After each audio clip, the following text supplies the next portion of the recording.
So Jay, one time when I first met you, I came into your office, your real estate office, and you were on the phone. I wanted to talk to you, but of course you were occupied. But you were on that phone and you were just, negotiating some kind of deal right and left. And I thought, man, you know what, that guy, he's actually a pretty dang good negotiator. So That's what we do, right? yeah, That's yeah, the funnest part of the job. yeah.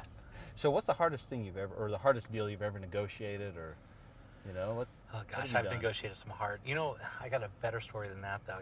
I got a good funny story. So Oh, yeah? I'm working with this couple. They go through this house, and the seller's got this dog. Okay, it's like a lab. Beautiful dog, really really nice. And they come up with the idea that they'd like to have that dog. And so I had to go in and Wait, so negotiate. the buyer want to wanted buy the dog as They part wanted of the house? as part of the house. They wanted the dog, and so I go in and negotiate. And how do you go in and negotiate Yeah. for that? Like somebody comes to get my dog. They better have a gun. Yeah. You know what I mean? Yeah, because a lot of times they're like kids for some people, right? Like my dog's like my kid. Right, So yeah, okay. nothing's gonna get.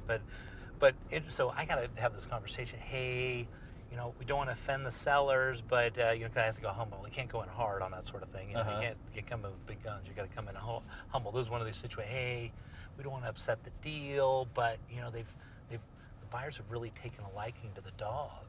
Is there, as we negotiate this thing, is that a possibility? What was the response? Well, so the agent goes to the sellers and says, hey, what's going on with the dog? And interesting enough, they were actually downsizing and going into a townhouse, and they weren't exactly sure what they were going to do with the dog.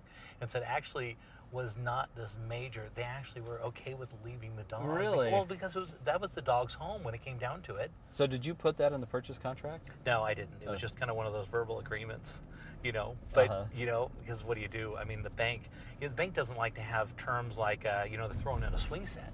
Oh, right? right, like the personal items. They don't like those things. Yeah. They don't want those on contracts because when they have to, if That's they right. were to have to go and foreclose or something, you can imagine what they would say with a dog. Yeah.